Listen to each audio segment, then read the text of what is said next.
Hey, hello. Um, Welcome. How are you? Um, how is your family?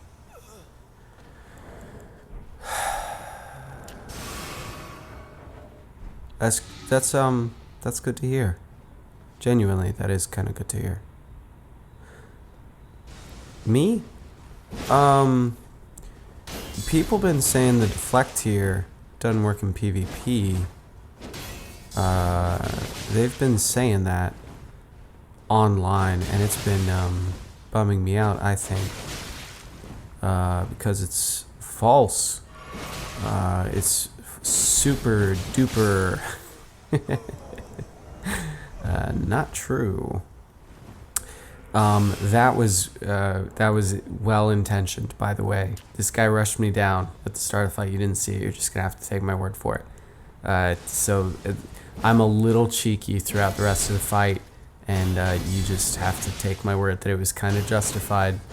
I'm absolutely on the cheeky side here, but find anything that's completely unjustifiable in this fight is all I'll say. So, what's the advantage of the deflect here in PvP? I'm only going to be really analytical for a second. I'm going to be weird the rest of the time. A sword and board setup before could have a compelling get off me option, or it could have a you move option. A get off me option would be an Ash of War, like either Storm Stomp to stop momentum or Storm Caller on like an infused weapon, specifically Bleed or Frost, something that can just like completely shut down somebody else's movement. Or you have a you move button, so something like Barricade Shield, some of the bash or crash ashes, but not really. The entire institution of thrusting shields are based around saying, not really, it doesn't so much matter what you do, because I'm just going to stand here. I don't even have to roll, and if I never have to roll, you can't ever put me in a position where you're setting up predictions about what I'm going to do next based on that roll. Look, here I pull out the Uchi. See, I'm a good sport. It is, of course, a spinning slash occult Uchigatana played at level 200 PvP. So it's only as honest as that. Okay, hang on. That right there a second ago, rewind and watch that. When I outspace the spinning slash and heal, it feels, I know people say the deflect here is like playing Sekiro. It literally feels like outspacing Genichiro's, massive super build-up combo. If you just take 6 steps back, you heal. You heal for free, and then you charge and attack straight into him, and I did that here. It's amazing. It's all just one game now. There is no more Lego games, no racing games. There's just Fortnite, and there is there's nothing besides Elden Ring, is I think my point here. So Sword and Board used to be able to do one or the other, but you couldn't have it all. For instance, if you wanted a shield with parry on it, you couldn't have Barricade Shield. If you wanted to get off me Ash of War, you couldn't have any Ash of War on your shield. And so you were really either having to hot swap situationally based on what you're doing, or, of course, you could soft swap, but then you caught soft swapping. Can't be doing that. Also, who has the equip load? Elon Musk. Add to that the fact that short swords, or not short swords, but now they feel like short swords, right? Regular big boy swords, straight swords, are sort of the stereotypical sword and board category. But I really don't feel like they live up to it all that well. Just the way that Elden Ring plays the sword and shield moveset. What is this, Monster Hunter? No, just straight sword, one-handed moveset is the most underwhelming I think it's ever been. It's not super contentious.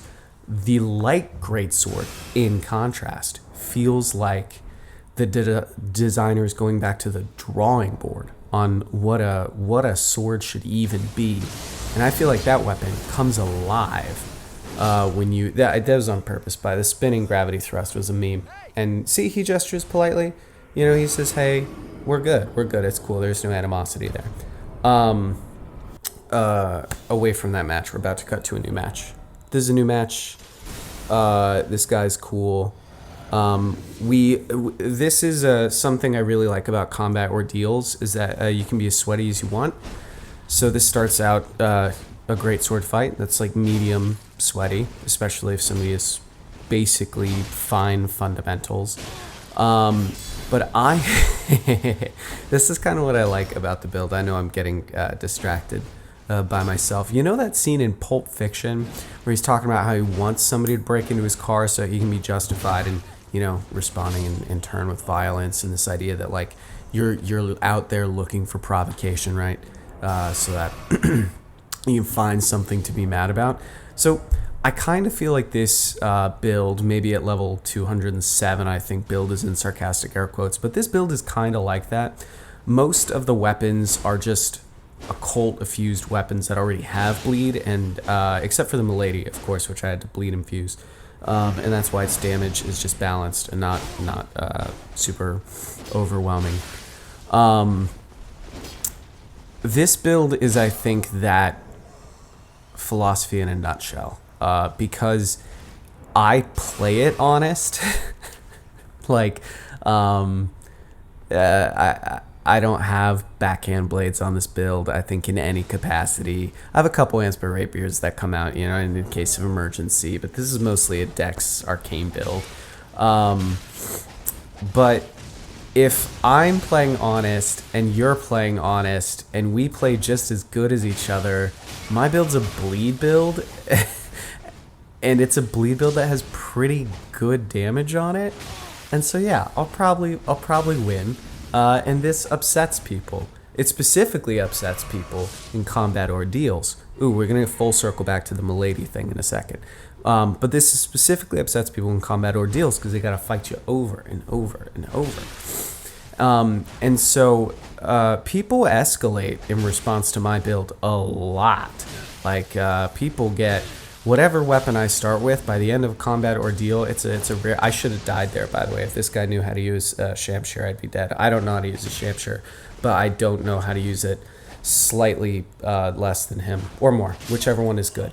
This is what I'm talking about. We both have a Shamshir. His is actually putting out a shitload of damage, but I have a bleed build. And so for both playing the same as each other, then probably I'll come out on top. And so people tend to pick things to try and counter the build specifically, and I really enjoy just having a deep backlog of tools, so that if somebody pulls out Bloodhound's Fang, you know, this build it's got 43 dex, so that's not nuts, but you can still do something with the Bloodhound Fang at 43 dex. Pull out you know, greatsword. I got a greatsword. Pull out a spear. I got a spear. Like, it's kind of got one of everything. The heal from afar, I feel like I should contextualize here. In between bouts, I consider it fair play. You also notice that I spent basically 80% of my blue bar here on 60% of a heal. So if heal is unbalanced in the arena, and it is, it's not for me healing up 400 total HP. So I lose here to the Estoc, or not Estoc, but Thrusting Sword Mash.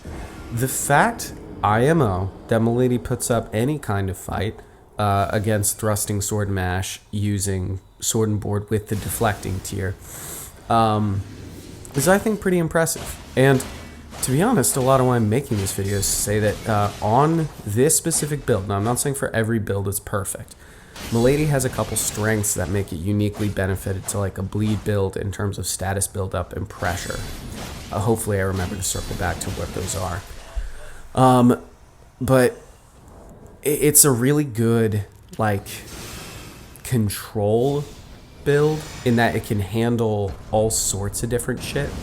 And so when other people start counter picking, right, you know, if I come in and they deliberately get out the double great spears right away, and it's less about I want to use this weapon, and it's more about I want to use, you know, this specific weapon to beat you, I'm fine with that. Like, I do that sometimes. There's no problem with that. But my, like, ultimate counter pick recently has been the Milady Sword and Board, because it has an answer to everything. Like, if you go back to what I was saying earlier about Sword and Shield having to choose between being able to stand your ground and being able to get off me. What you see with the Milady here, so I consider this poised up monster. Now I do the smartest thing I've ever done in just a second. I swap to the Bullgoat Talisman because I realized that the first R1 of his, or the first attack of his running attack, they're actually staggered, is staggering me, and that'll fuck up my whole day if I don't control that. Milady can, with the deflect here, which is why I'm playing Combat Ordeals, by the way. It's like, I like playing people over and over, but sometimes it gets boring. What I really enjoy is being able to use the physic. What the deflect here lets you do with Milady is you can have an incredibly powerful shield. Now, I was running Brass Shield on this build before Brass Shield got buffed to be like genuinely uncool, like sincerely inappropriate for how light the shield is. On my level 60 build that has a Milady and a lightning infused, lightning infused Milady, and I've got the banished Knight shield, and I dramatically prefer that one for fashion. But anyway, the shield is incredibly powerful, so even if you whiff a deflect or there's latency that's affecting it, you still get really good guard protection, and that means you don't have to invest in a talisman slot to boost your guard boost, which is wonderful, because the fewer the swaps you need to make, the more likely it is that you'll win consistently, because you're not having to toggle it on, in my opinion. And then you can have an incredibly powerful get off me button built into the weapon itself, in the form of, wasn't paying attention there, didn't see I'd already healed. You've got this incredibly powerful get off me button just in the Uncharged R2, which comes out super freaking fast. Just insanely fast how fast the R2 comes out, almost as fast as the R1. They just do different things. R1 pokes and the R2 is a slash across. But if you guard counter, that R2 comes out when boosted by the deflect here so fast that it is either as fast or potentially faster than the uncharged R2. Please somebody fact check me on that, but it is at minimum as fast, or like maybe it's 2 frames slower, and I'm hallucinating, but it is not more than that. You can watch it in the video. And that keeps people on their toes, because when you have a you move shield on, right, then your opponent can't provoke you into a roll, or at least can't do it consistently. Like, I'm still rolling around a lot. Against this guy specifically, I'm rolling a ton because we've got nutso lat. But there's a couple times where he catches me out and would absolutely put me in a vortex chain if I wasn't able to just stand still and hit L1 a couple times and negate his attack entirely. So what you're doing is essentially hijacking priority using the deflect tier. I don't know why this isn't a bigger deal for PvP nerds. I don't know if it's because we're staying out of the arena, or if people think that kicks easily counter it. Fun fact, in my opinion, kicks do not easily counter it, because if you see somebody going for a kick, you just do an R2 into their face. So you have you move button, you have incredibly powerful get off me built into the moveset of the weapon all by itself. And then, in addition to that, you can put just an absolute ton of different Ashes of War on it. So your classic spinning slash, I don't know, a lot of respect for slings, whatever. You can, I have wing stands on this one. I never use it. What carried me through the DLC was Stormblade. I love Stormblade on the Milady. You should try the deflect here in PvP. You should do it. I won here. I win most times I use it. I'm not that good. I think you should try it out, and I would love to fight you using it. All right, whatever. Have a good night.